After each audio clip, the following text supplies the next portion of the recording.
안녕하세요 여러분. 오랜만에 새벽 날개를 다시 시작하게 됐습니다. 앞으로 월요일과 금요일에 두 번 새벽 날개 영상이 업로드가 되겠습니다. 새벽 날개를 통해서 하나님 앞에서 영적인 경건 훈련을 해나가는 데 있어서 유익이 되기를 바랍니다. 오늘 본문은 역대상 17장입니다. 다윗은 자기의 왕궁에 살 때 예언자 나단에게 말하였다. 나는 백향목 왕궁에 살고 있는데 주님의 언약궤는 아직도 휘장 밑에 있습니다. 나단이 다윗에게 말하였다. 하나님께서 임금님과 함께 계시니 무슨 일이든지 계획하신 대로 하십시오. 그러나 바로 그날 밤에 하나님께서 나단에게 말씀하셨다. 너는 내 종 다윗에게 가서 전하여라. 나 주가 말한다. 내가 살 집을 네가 지어서는 안 된다. 내가 이스라엘을 이끌어낸 날로부터 오늘까지 나는 어떤 집에서도 살지 아니하고 이 장막에서 저 장막으로 이 성막에서 저 성막으로 옮겨 다니며 지냈다. 내가 온 이스라엘과 함께 옮겨 다닌 모든 곳에서 내가 내 백성을 돌보라고 명한 이스라엘의 어떤 사사에게 나에게 백향목 집을 지어주지 않은 것을 두고 말한 적이 있느냐. 그러므로 이제 너는 내 종 다윗에게 전하여라. 나 만군의 주가 말한다. 양떼를 따라다니던 너를 목장에서 데려다가 내 백성 이스라엘의 통치자로 삼은 것은 바로 나다. 나는 네가 어디로 가든지 언제나 너와 함께 있어서 내 모든 원수를 내 앞에서 물리쳐 주었다. 나는 이제 내 이름을 이 세상에서 위대한 사람들의 이름과 같이 빛나게 해주겠다. 이제 내가 한 곳을 정하여 거기에 내 백성 이스라엘을 심어 그들이 자기의 땅에서 자리 잡고 살면서 다시는 옮겨 다닐 필요가 없도록 하고 이전과 같이 약한 사람들에게 억압을 받는 일도 없도록 하겠다. 이전에 내가 내 백성 이스라엘에게 사사들을 세워준 때와는 달리 내가 모든 내 적을 굴복시키겠다. 그뿐만 아니라 나 주가 내 집안을 한 왕조로 세우겠다는 것을 이제 내게 선언한다. 내 생애가 다하여서 내가 너의 조상에게로 돌아가게 되면 내가 네 몸에서 나올 네 아들 가운데서 하나를 후계자로 세워 그 나라를 튼튼하게 하겠다. 바로 그가 내게 집을 지어줄 것이며 나는 그의 왕위를 영원토록 튼튼하게 해주겠다. 나는 그의 아버지가 되고 그는 나의 아들이 될 것이다. 내가 네 선임자에게는 내 총애를 거두었지만 그에게서는 내 총애를 거두지 아니하겠다. 오히려 내가 그를 내 집과 내 나라 위에 영원히 세워서 그의 왕위가 영원히 튼튼하게 서게 하겠다. 나단이 이 모든 말씀과 계시를 받은 그대로 다윗에게 말하였다. 다윗 왕이 성막으로 들어가서 주님 앞에 꿇어 앉아 이렇게 기도하였다. 주 하나님, 내가 누구이며 내 집안이 무엇이기에 주님께서 나를 이러한 자리에까지 오르게 해주셨습니까? 하나님, 그런데도 주님께서는 이것도 오히려 부족하게 여기시고 주님의 종의 집안에 있을 먼 장래의 일까지 말씀해 주셨습니다. 주 하나님, 주님께서는 나를 존귀하게 만드셨습니다.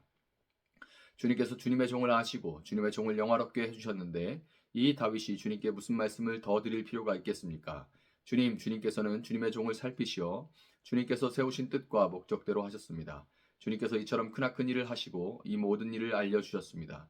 주님, 우리의 귀로 다 들어보았습니다만 주님과 같은 분이 또 계시다는 말을 들어본 적이 없고 주님밖에 또 다른 하나님이 있다는 말도 들어본 적이 없습니다.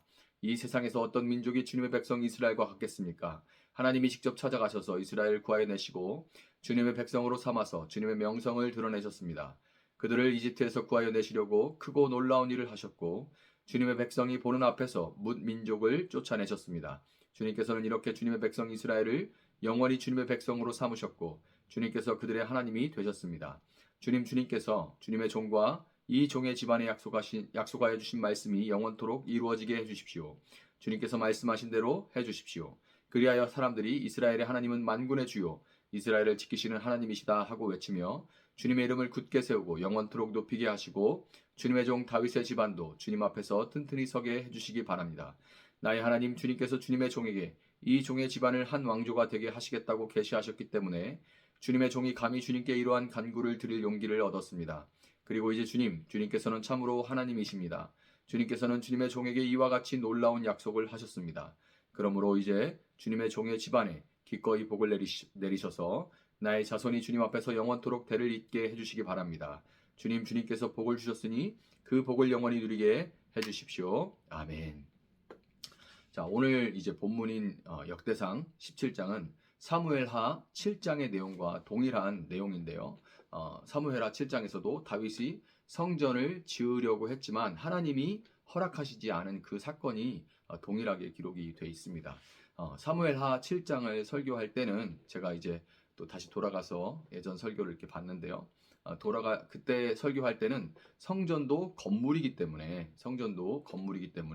아무리 그 동기가 하나님을 위한 것이었다 할지라도 결국 그것을 지은 인간 왕이 영광을 받게 되어 있고, 보이지 않는 하나님보다는 인간 왕이 영광을 받게 되어 있고, 점차 사람은 하나님을 건물 안에 가두게 하려 하면서 건물 안과 건물 밖의 삶에 괴리가 생긴다는 것, 거기에 이제 초점을 맞춰서 사무엘하 7장에서 설교를 했습니다. 그런데 역대상 22장 8절에는 이 사무엘하 7장에는 없는 하나님이 다윗이 성전을 짓는 것을 허락하시지 않은 이유가 명확하게 기록이 되어 있습니다. 사무엘하 7장에는 없는 그 내용이 기록되어 있는데요. 이렇게 기록되어 있습니다. 그러나 주님께서 나에게 말씀하셨다.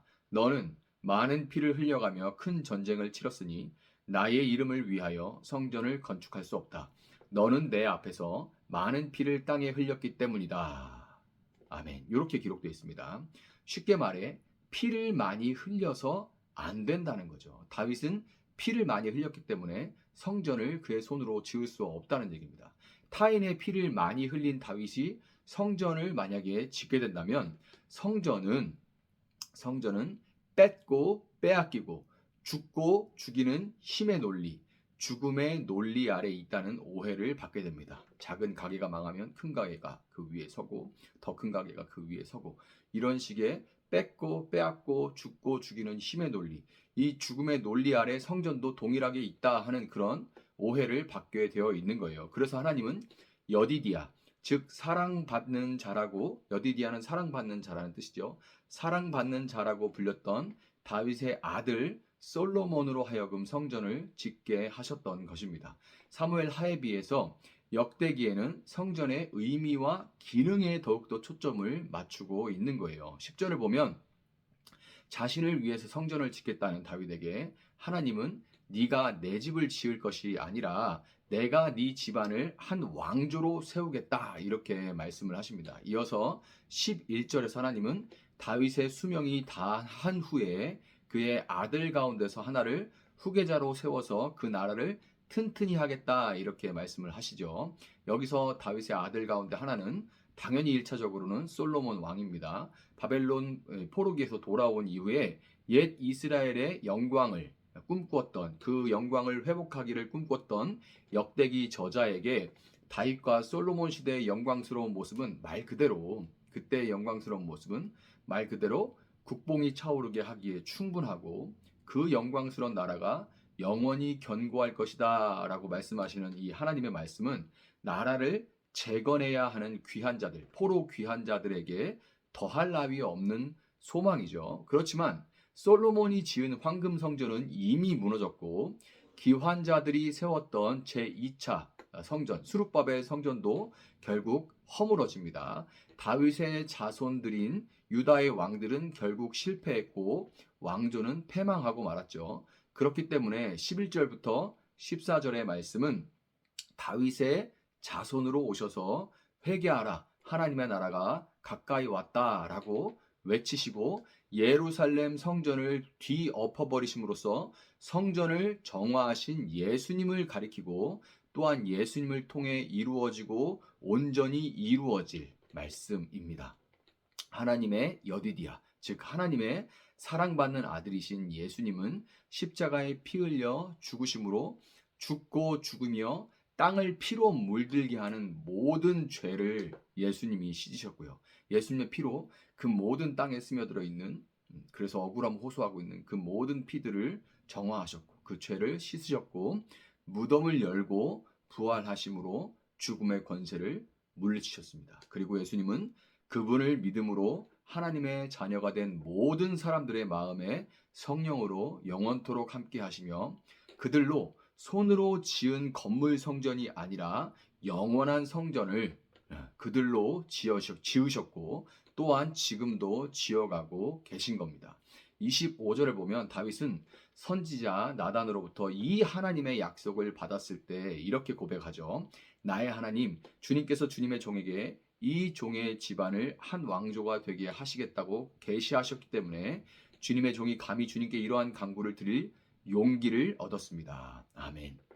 다윗은 하나님의 약속의 말씀을 듣자 그것을 들으니까 믿음이 생겨났고 그 믿음으로 그 말씀 그대로 이루어지기를 기도했던 거예요. 그 말씀을 받고 믿음이 생겨나서 그 말씀 그대로 이루어지기를 기도했던 겁니다. 여러분, 우리는 다윗이 하나님의 말씀을 붙들고 기도했던 것처럼 우리를 성전으로 삼으시고 성전으로 세워 가신다는 예수님의 말씀을 들은 자로서, 그 말씀을 들은 자로서 그 말씀을 붙들고 그 말씀대로 이루어지기를 기도해야 하는 겁니다. 우리의 기도는 예수님이 우리에게 이루시겠다고 약속하신 그 약속의 말씀을 붙들고 믿음으로 그 말씀 그대로 이루어지기를 기도해야 되는 거예요. 다윗의 기도는 이렇게 마무리가 되죠. 그러므로 이제 주님의 종의 집안에 기꺼이 복을 내리셔서 나의 자손이 주님 앞에서 영원토록 대를 잇게 해주시기 바랍니다.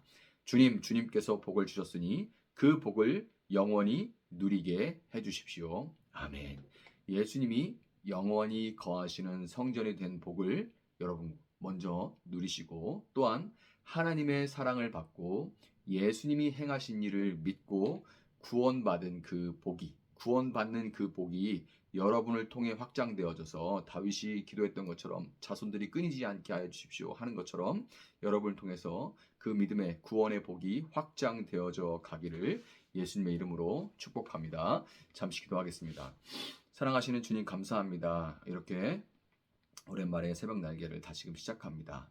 짧은 시간이지만 한 장의 말씀을 읽고 그 말씀을 읽는 것으로 그 말씀을 읽을 때 우리 마음 가운데 믿음이 생겨나게 하시고 그 믿음으로 그 말씀이 그대로 이루어지기를 위하여서 붙들고 기도할 때 하나님, 진정으로 하나님께서 우리를 성전으로 삼으시고 성전으로 또한 지어 나가실 것이라고 약속하셨사오니, 때로는 우리의 삶의 모습과 우리의 삶의 정황 속에서 우리가 보이는 여러 가지 어리석은 모습으로 인하여서 낙심할 때도 있지만, 또 내가 성전되었음을 잊어버리고 살 때도 많지만, 그럼에도 불구하고 그 약속의 말씀을 하신 하나님의 신실하심을 믿고 오늘도 하나님의 사랑받는 자 예수 그리스도가 우리 안에 모신 성전으로 살아가는 저희들 되게 하여 주시고, 또한 우리를 통하여서 정말 우리가 밟는 모든 땅에서 주님, 하나님의 이름을 부르는 자들이 끊이지 않도록 주님 도와주시길 원하고, 그리하여서 하나님의 성전, 하나님을 모신, 하나님이 다스리시는 그 성전이 날마다 더욱 확장되어져 갈 수 있도록, 지어져 갈 수 있도록 주님 붙들어 주시옵소서. 감사하며 예수님의 이름으로 기도합니다. 아멘. 계속해서 주신 말씀 붙들고 기도하겠습니다.